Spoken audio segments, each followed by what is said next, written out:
तो कहानी की शुरुआत में हम देखते हैं कि धनिया एसएससी जीडी की तैयारी कर रही होती है और मूली अपनी छोटी सी लूली लेके गिटार बजा रहा होता है।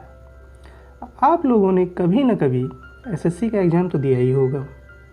उसमें एक प्यारा सा क्वेश्चन आता है। क्वेश्चन ये है कि यदि बादल को सफ़ेद कहा जाए, सफ़ेद को वर्षा कहा जाए, वर्षा को हरा कहा जाए, हरा को हवा कहा जाए, हवा को नीला कहा जाए और नीला को जल कहा जाए, तो पक्षी कहाँ उड़ते हैं? तो सारी कहानी इसी पे बेस्ड है मेरे दोस्तों। चलिए इसका उत्तर जो है आप लोग कमेंट में दीजिएगा। तो कहानी शुरू होती है और इस फैमिली में 5 लोग हैं, माँ बाप और उनके 3 बच्चे, जिसमें 2 लड़कियां धनिया और पुदीना और एक लड़का जिसका नाम मूली होता है। इनकी फैमिली आबादी से बहुत दूर सुनसान इलाके में रहती है, जहां दूर दूर तक कोई नहीं दिखाई देता और इन्होंने अपने घर को चारों तरफ से कैद खाना बनाकर रखा होता है, जिसमें धनिया, पुदीना, मूली कभी बाहर का नज़ारा ना देख सकें। इनका बाप हिटलर, जो आइंस्टीन का चौधा था, जिसने कभी अपने बच्चों को बाहर जाने नहीं दिया, इसने अपने बच्चों को बता रखा था कि वर्ल्ड का सबसे ताकतवर, खूंखार और ख़तरनाक जानवर अगर कोई है तो वो है बिल्ली। ऐसे में शेर बेचारा सोच रहा होगा कि मैं क्या डूब के मर जाऊं, आत्महत्या कर लूं क्या? जैसा कि मैंने कहानी की शुरुआत में ही कहा था कि चिड़िया बादल है, बादल आग है, उसी प्रकार ये सब लोग बिल्ली को ही शेर कहते हैं। कहानी शिफ्ट होती है और हम हिटलर को देखते हैं, जो एक फैक्ट्री का बॉस होता है। शाम होते ही वो अपनी फैक्ट्री की सिक्योरिटी गार्ड को आंखों पर पट्टी बांधकर घर ले आता है, ताकि वो ये ना जान सके कि उसका घर कहाँ पर है। अब आप सब लोग ये सोच रहे होंगे कि हिटलर आज इसकी दबा के लेगा, पर ऐसा नहीं है। एक बार वो मूली को अपनी लूली हिलाते हुए देख लेता है, जिससे वो समझ जाता है कि अगर इसके लिए योनी का प्रबंध नहीं किया तो ये MS धोनी बनकर घर में ही कहीं हेलीकॉप्टर शॉट न मारने लगे। अब घपाघप करवाने के बाद सिक्योरिटी गार्ड धनिया के पास जाकर बैठ जाती है।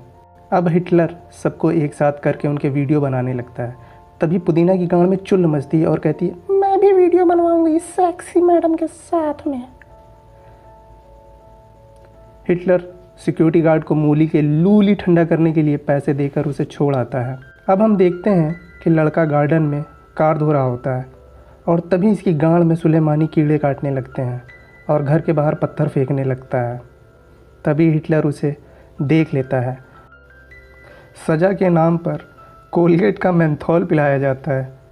हाँ, पता होगा आप सभी लोगों को कि इसको थोड़ी देर मुंह में रख थोड़ी जलन पैदा हो जाती है। वाह क्या नाटक कर रहा है, नहीं देखो, वाह क्या नाटक कर रहा है। तभी ऊपर से हवाई जहाज़ जा रहा होता है। तभी हम धनिया को देखते हैं और धनिया कहती है कि काश ये गिर जाए और मुझे मिल जाए। तभी उसकी माँ पीछे से आती है और उसके मुंह पे ज़ोरदार कंटाप देती है और उसे ज्ञान का पिलर पकड़ा के चली जाती है। कहानी शिफ्ट होती है और हम देखते हैं कि धनिया की माँ ने फ़ोन छुपा रखा होता है, जिससे वो अपने हस्बैंड से बात करके खाने पीने का सामान मंगा रही होती है। तभी धनिया आड़ में अपनी गांड लगाकर ये सारी बातें सुन लेती है और उसे शक हो जाता है। अब हम देखते हैं कि हिटलर जब घर आने वाला होता है तो खाने पीने के सामान पर लेबल हटा देता है, इससे इसके बच्चे लुल्ल के लुल्ल बने रहें। और हिटलर ने इन तीनों लुल्लों से ये भी बता रखा था कि तुम्हारा एक भाई है जो घर से बाहर जाने की वजह से आज मुसीबत में है और वो शायद पता नहीं अब कभी आ पाएगा कि नहीं आ पाएगा। उसके बाद हम देखते हैं कि हिटलर सिक्योरिटी गार्ड को लेकर अपने घर चला जाता है और सिक्योरिटी गार्ड मूली से अपनी रसमलाई चाटने को कहती है, पर मूली इस चीज़ के लिए मना कर देता है। अब उसकी गांड में पता नहीं कौन सी चुल्ल मच जाती है कि वो ज़बरदस्ती अपने नूनी का मैल चटा देता है और उसकी गांड देख के मूली अपनी लूली से उसकी गांड की मांग भर देता है। घपाघप करवाने के बाद सिक्योरिटी गार्ड धनिया से सौदा करने लगती है कि मैं तुम्हें ये हेयर बैंड दूंगी, बदले में तुम्हें मेरी रसमलाई की सफाई करनी होगी। सफाई मतलब चटाई करनी होगी। वो खुश हो जाती है और खुश होने के बाद सिक्योरिटी गार्ड की रसमलाई की अच्छे से चटाई करने लगती है। धनिया सोचने लगती है कि सिक्योरिटी गार्ड ने अपना हेयर बैंड क्यों दे दिया, शायद ये बड़ी मज़ेदार चीज़ होगी। अब मैं भी अपनी रसमलाई चटवा के देखूंगी। फिर वो पुदीना के पास जाती है और कहने लगती है कि अगर तुम्हें ये हेयर बैंड चाहिए तो तुम्हें मेरी रसमलाई चाटनी होगी। पर पुदीना उससे भी बड़ी लुल, वो उसकी रसमलाई की जगह उसका कंधा चाटने लगती है। गजब लुल हैं दोनों के दोनों। अब एक दिन इनके घर में शेर आ जाता है। अब मूली अपनी AK-47 उठाता है और शेर को मारने के लिए चल देता है और एक ही बार में उसका काम तमाम कर देता है। अब आप सोच रहे होंगे ये तो बिल्ली है और ये तो AK-47 कह रहा है, AK-47 की जगह ये तो कैंची है। पर भाई मैं आपको बता चुका हूँ कि ये लोग गजब के लुल हैं। ये सब हिटलर को जैसे ही पता चलता है तो ये अपने कपड़े फाड़ने लगता है और भगलंडी सी सूरत लेकर घर पहुंचता है और सबसे कहने लगता है कि तुम्हारे लापता भाई को शेर ने मार दिया, आगे से अगर शेर दिखाई दे तो उसको मारने की कोशिश मत करना। उसके बाद हम लोग देखते हैं कि हिटलर कुछ मछलियाँ लाता है और प्रशांत महासागर में डाल देता है। दरअसल ये स्विमिंग पूल ही है, पर इनके लिए ये प्रशांत महासागर ही है। मछलियाँ डालने के बाद ये अपने बच्चों को उसमें मछली पकड़ना सिखाता है और स्विमिंग कैसे की जाती है ये भी सिखाने लगता है। उसके बाद हम देखते हैं कि सिक्योरिटी गार्ड फिर से इनके घर आती है और मूली से अपनी रसमलाई चाटने को कहती है, पर वो मना कर देती है। फिर सिक्योरिटी गार्ड धनिया के पास जाती है और उसे कहती है कि आ जाओ मेरी रानी, पी लो मेरा खारा पानी। पर धनिया कहती है कि इसके बदले क्या दोगी। तब सिक्योरिटी गार्ड उसे हेयर जेल दिखाती है और कहती है कि इससे बाल सुंदर हो जाते हैं, और धनिया मना कर देती है। धनिया उससे कहती है कि मुझे तुम्हारा ये ख़राब सा जेल नहीं चाहिए, मुझे तुम्हारे बैग में रखे हुए वो टेप चाहिए। तो सिक्योरिटी गार्ड कहती है ठीक है, मैं तुम्हें टेप देती हूँ, तो चलो अब मेरी चटाई शुरू करो। और चटाई शुरू हो जाती है। उसके बाद हम लोग देखते हैं कि धनिया ने पहली बार टेप के माध्यम से बाहरी दुनिया का अनुभव किया था और उसे विश्वास हो जाता है कि हो ना हो इस घर के बाहर भी एक दुनिया है।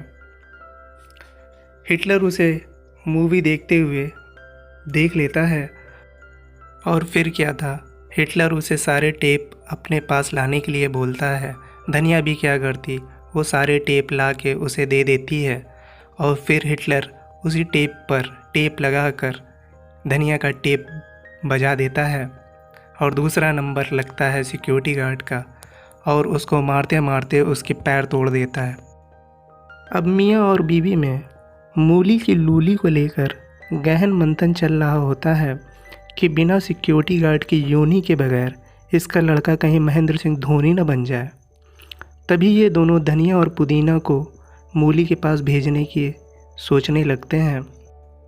तभी माँ अपनी बेटी को समझाने के लिए निकल पड़ती है। लीजिए सुनिए उनकी वार्तालाप। अम्मा, मुझे सेक्स से डर लगता है। ये दर्द मिठो मिठो प्यारो प्यारो होते गो, समझी? अम्मा तुम समझ क्यों नहीं रही हो? घोड़ा दरवाजा तोड़कर गुप्तवार में घुसेगा तो दर्द तो होगा। घोड़ा? कौन घोड़ा? अम्मा, अब हम देखते हैं कि मूली नंगा होकर टब में बैठा होता है। तभी धनिया और पुदीना वहाँ पहुँचती हैं और ये उन दोनों के पपीते दबा दबा के चेक करने लगता है कि किसका पपीता ज़्यादा रसीला है, और फिर वो धनिया को चुन लेता है। कहानी शिफ्ट होती है और हम देखते हैं कि अब गहन अध्ययन के बाद गहन जुदाई का वक्त आ जाता है और तैयारियां शुरू हो जाती हैं और फिर पेलन से लेकर बेलन की क्रिया स्टार्ट हो जाती है। इन दोनों के बीच में एक ज़ोरदार घपाघप स्टार्ट हो जाती है। घपाघप ख़त्म होने के बाद हम देखते हैं कि धनिया अपनी मॉम के कमरे में जाती है और CID अभिमन्यु बन जाती है, क्योंकि इसको अपनी मॉम पर पहले से ही शक होता है और उसे वहाँ पर एक फ़ोन मिल जाता है। तभी रात में सबके सोने के बाद वो डंबल लेके बाथरूम में जाती है और अपने डॉग टूथ तोड़ देती है। आपको पता होगा कि ये डॉग टूथ बहुत मजबूत होते हैं। हाँ, अब आप लोगों की चुल्ल मच रही होगी कि उसने ऐसा किया तो किया क्यों।